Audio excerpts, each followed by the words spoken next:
मोदी जी पे इतना भरोसा है कि मुझे पता है कि वो इंसान जो भी करेगा, जो भी करेंगे, जो भी किया है वो सही करेंगे, क्योंकि हमने गुजरात में 15 साल नरेंद्र भाई मोदी को काम करते हुए देखा है। भरोसा रखिए। अब आती हूं कि क्यों प्रेसिडेंट रूल अभी नहीं लगाया जा सकता। देखो, सबसे पहले तो ममता ने 2 दिन पहले ही अपनी शपथ विधि पूरी करी है। तो कॉन्स्टिट्यूशन ये नहीं देखता है कि उसकी ये तीसरी टर्म है। कॉन्स्टिट्यूशन ये देख रहा है कि नई सरकार अभी बनी 2 दिन पहले।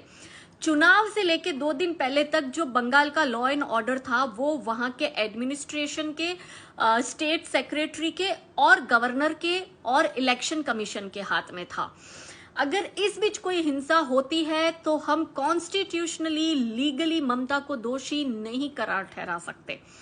256 और 257 का ये प्रावधान है जिसके अंतर्गत गवर्नर ये काम कर सकता है या केंद्र सरकार ये काम कर सकती है कि केंद्र की जो होम मिनिस्ट्री है और जो हमारे केंद्र के चीफ सेक्रेटरी है अजय भल्ला, उन्होंने एक नोटिस इशू किया टीएमसी को, या ऐसा कहे कि बंगाल की चीफ मिनिस्टर को।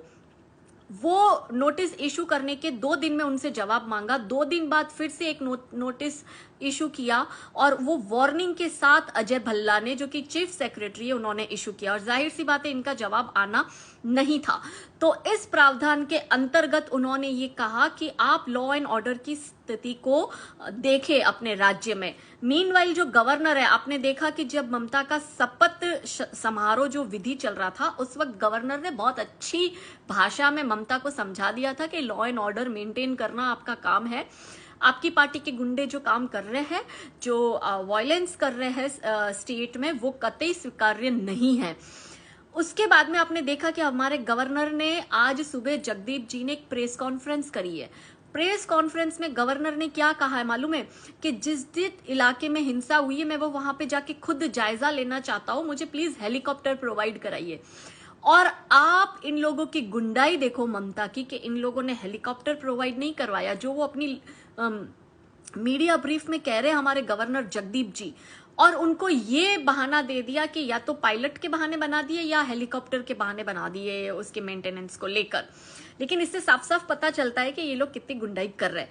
तो अब स्टेप बाय स्टेप चलेगा कि अब क्या होगा। एक इसको रोकने के लिए क्या करा केंद्र ने, 4 सेक्रेटरियल एडमिनिस्ट्रेशन सेक्रेटरियल के लेवल के लोगों का एक संगठन, उन्होंने एक टीम बनाई है जो कि ग्राउंड पे जाके जायजा लेंगे। अब देखो, बहुत से वीडियो जो है वो पुराने भी वायरल हो रहे हैं, क्योंकि मोदी की छवि को खराब करना है, इसलिए इनके ही लोग, विपक्ष के ही लोग एक घटना को 10 अलग अलग वीडियो में बताकर स्प्रेड कर रहे हैं ताकि मोदी की छवि खराब हो। लेकिन तुरंत रिएक्शन भी नहीं दे सकते क्योंकि वो केंद्र में बैठे हैं। वो देखेंगे कि ये जो आया है वो सत्य है कि नहीं है। इसलिए ग्राउंड पे अब देखो, human rights commission, national human rights commission गया, स्टेट ह्यूमन राइट कमीशन और विमेन राइट्स कमीशन, इन सबको रिपोर्ट देने को बोला है केंद्र को कि वो अपनी जांच करे, रिपोर्ट दे। 4 एडमिनिस्ट्रेशन सेक्रेटरियल टीम जो है वो वहां पे जा रही है पूरा जायजा लेने। जेपी नड्डा ऑलरेडी जाकर अपनी रिपोर्ट दे चुके हैं। और फिर गवर्नर बोलेगा कि भाई अब तुम अपने जो ये वायलेंस हो रहा है इस पर तुम अपनी रिपोर्ट दो, जो कि गवर्नर ने ट्वीट करके और वीडियो कॉन्फ्रेंस में भी कहा कि इनका डीजीपी और स्टेट सेक्रेटरी मेरे पास बिना कागज के यूं ही आ गए मिलने, जबकि मैंने उनको बोला था रिपोर्ट लेकर आने के लिए।